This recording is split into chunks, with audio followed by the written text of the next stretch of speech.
अरे भाई, vote bank की चाहत को कहां तक ले जाएंगे नीतीश कुमार जी? देश की सुरक्षा को उससे अलग रखिए। भारत के ऊपर आतंकवाद का, पीएफआई का, बम पटाखों का असर है या नहीं है? 24 की जो बारात सज रही है, इसका दूल्हा है कौन? तो बिना दूल्हे की जब बारात निकलती है, उसका क्या हर्ष होता है, देखेंगे। तो शुरुआत है, मैंने कहा ना, आगे आगे देखिए होता है क्या। तो जो पहला गुब्बारा फूटा है, कौन बीजेपी का एजेंट है, अभी देखिए कौन कौन बनता है। का अपने अस्त्र से नाम ले लूंगा, लेकिन कुछ कंपनियों पर नीतीश सरकार मेहरबान क्यों है? नहीं तो इसका ऑडिट होना चाहिए ना, इसका तो आकलन होना चाहिए ना कि पुल गिरेगा, क्या मतलब है इसका? ये पीड़ादायक बात है। इसीलिए कहता हूं, सुशासन बाबू, थोड़ा सुशासन करिए। और सुशासन के लिए बहुत जरूरी है, जिस कंपनी को काम दिया गया वो कैसा काम करती है। गड़बड़ होता है तो कार्रवाई होती है। अब देखिए ना, ये तो शुरुआत है, मैंने कहा ना, आगे आगे देखिए होता है क्या। तो जो पहला गुब्बारा फूटा है, कौन बीजेपी का एजेंट है, अभी देखिए कौन कौन बनता है। हमको इससे कोई मतलब नहीं है, लेकिन ये तस्वीर 2 दिन में ही भंडूल होगी, ये हमको उम्मीद नहीं थी। हाँ, लेकिन हो गई। तो जब इस तरह का अवसरवादी गठबंधन होता है तो यही होता है। ये बहुत विस्तार से चलती है, और एनडीए इसलिए विस्तार से, आज मांझी जी आ गए, उनका स्वागत है। उपेंद्र कुशवाहा जी आ गए, ये लोग भी, पारस जी हैं ही हैं। हमें पूरा विश्वास है कि हमारे चिराग जी का भी हमें बहुत सम्मान करते हैं।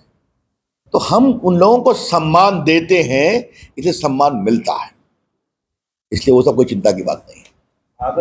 कुमार की सरकार पीएफआई के खिलाफ सख्त कार्रवाई करती है क्या? क्या फुलवारी शरीफ, क्या मोतिहारी, सब एनआईए का मामला उठा था ना। अरे भाई, वोट बैंक की चाहत को कहां तक ले जाएंगे नीतीश कुमार जी? देश की सुरक्षा को उससे अलग रखिए। भारत के ऊपर आतंकवाद का, पीएफआई का, बम पटाखों का असर है या नहीं है? जो शाहनवाज जी ने कहा है, पुणे के पहाड़ में भी निकलते हैं बम। तो इस पर गंभीरता दिखानी चाहिए, क्योंकि बिहार सुरक्षित रहेगा नीतीश बाबू, तभी आपकी राजनीति भी सुरक्षित रहेगी। अब ऐसा कुछ तो बोलेंगे ना, यही तो मैं कहता हूं। अगर इतनी बड़ी उपलब्धि थी तो हम तो आपके सवाल का जवाब दे रहे हैं। पूरे दिल्ली के पत्रकार, उनके पत्रकारों का जवाब क्यों नहीं दिया उन्होंने? आपने देखा? देखिए, आप लोग एक बात समझने की कोशिश करिए। प्रधानमंत्री नरेंद्र मोदी जी बुनियादी बदलाव का शासन चलाते हैं। आज वंदे भारत कितनी चल रही है, आपने देखा ना। मैं देश का संचार मंत्री रहा हूं ना, मुझे इतनी खुशी होती है कि आज आप लोग के हाथ में मोबाइल से, आप लोग स्मार्टफोन से कैप्चर कर रहे हैं, कैमरा चला गया। आज भारत दुनिया में सेकंड सबसे बड़ा मोबाइल मैन्युफैक्चरर बना है। मैं देश का आईटी मंत्री था, इलेक्ट्रॉनिक्स का। 90,000 करोड़ का मोबाइल फोन बाहर एक्सपोर्ट हुआ है। अगले साल 1.25 लाख करोड़ हो जाएगा। सेमीकंडक्टर आ रहा है। तो वंदे भारत, इसी में डिजिटल इंडिया, आप लोगों ने भी टीका लगाया होगा। टीका लगाया था, उसका तो कोई चार्ज नहीं मिला था ना, कोरोना के टीके का। और उसकी खबर कहाँ मिलती थी कि आपका टीका कहाँ लगेगा? याद है आपको कुछ? याद है ना? मोबाइल पर, एक मैं ही भी देखता था मोदी जी के निर्देश।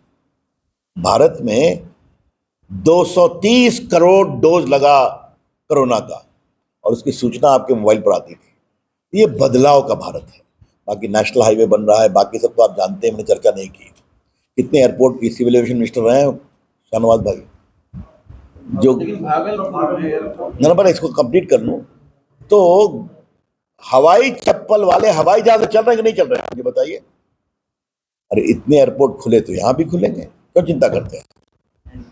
बाकी बाकी बैठे हुए हैं एक्स सिविल एविएशन मिनिस्टर साहब, और बाकी हमारे नेता लोग करेंगे, हम लोग सहयोग करेंगे, चिंता मत करिए आप। लेकिन नीतीश बाबू जमीन देंगे कि नहीं देंगे, ये भी समस्या है ना।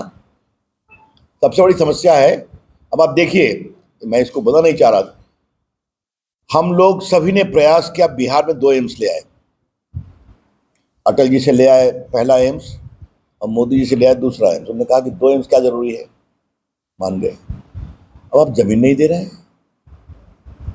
आप देख रहे हैं और उनके लोग भाषण दे रहे हैं इलेक्ट्रॉनिक। अब ये मैं नहीं बोलना चाहता था, मैं बिहार में मोबाइल फैक्ट्री लाना चाहता था। 270 फैक्ट्री हो गई हिंदुस्तान की। चाइना के बाद नंबर 2 दुनिया का ये मैन्युफैक्चरर हो गया। एप्पल, सैमसंग सब आ गए। मेरी बड़ी इच्छा थी, विभाग का मंत्री था तो यहाँ पर जमीन मिलती तो यहाँ भी ले आता। क्या करें जी, नहीं पटना की बात कर रहे हैं। तो एयरपोर्ट भी आएंगे, लेकिन आपको हम अपनी चिंता बता रहे। पूर्णिया में देखिए मिलिट्री का एयरपोर्ट है, तो जमीन जरा सा दाहिने दे दिया, बाएं 16 एकड़ देना है, वो भी नहीं दिया। इस साल की आपके पुराने साथी रहे हैं सरकार, तो आप उनके साथ देखिए हमारी क्या सोच होती है। नीतीश जी लालू जी के साथ गए, उसके पहले हमारे साथ थे। तो नीतीश जी का हम कुल खानदान और गोत्र जानते हैं, वो भी हमारा कुल खानदान गोत्र जानते हैं ना। जो बड़ी बड़ी बातें कहते हैं, इसलिए आज मैं भागलपुर में बोल रहा हूँ। अटल जी के सहकारिता मंत्री थे, मोदी जी के साथ काम किया। लेकिन अगर आपके दिल में एक तलखी भरी भावना है कि भारत सरकार के सहयोग को हमें हल्का दिखाना है, तो सफर तो बिहार होता है ना। ये बात है। और कोई सवाल? मैं क्या बोलूं? मुस्लिम लीग को राष्ट्रवादी बनाने वाले, हिंदू आतंकवाद को देश के लिए जहर बताने वाले, आतंकवाद पर खामोश रहने वाले, सर्जिकल स्ट्राइक पर सेना की शहादत का सबूत मांगने वाले अपने को देशभक्त करें, अच्छी बात है। ये भी देश देखेगा ना। भाजपा इंडिया के साथ, उसमें भागलपुर भी है।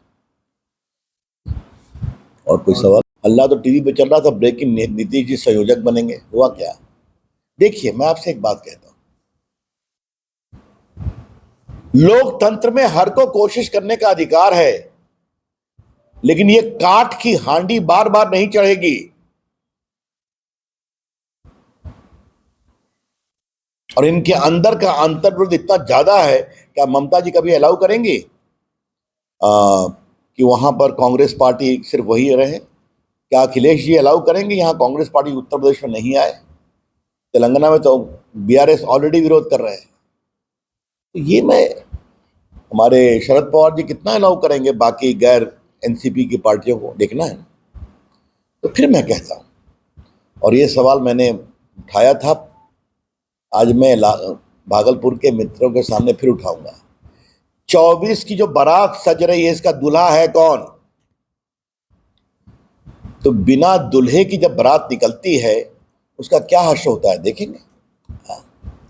ये लोग कितना भी 3-5 कर लें, ये देश अब स्थायी सरकार चाहता है। ये देश एक ईमानदार नेता चाहता है। नरेंद्र मोदी ने वो करके दिखाया है। तो देश ने देखा है क्या गरीबों की चिंता, क्या कोरोना में जितना लोगों को टीका लगे, मुफ्त क्या गैस मिला, आप सब जानते हैं। क्या आतंकवादियों के खिलाफ प्रामाणिक कार्रवाई हुई, देश ने देखा है। और देश को दिखाने में आप लोगों की बड़ी भूमिका है, जनता समझती है।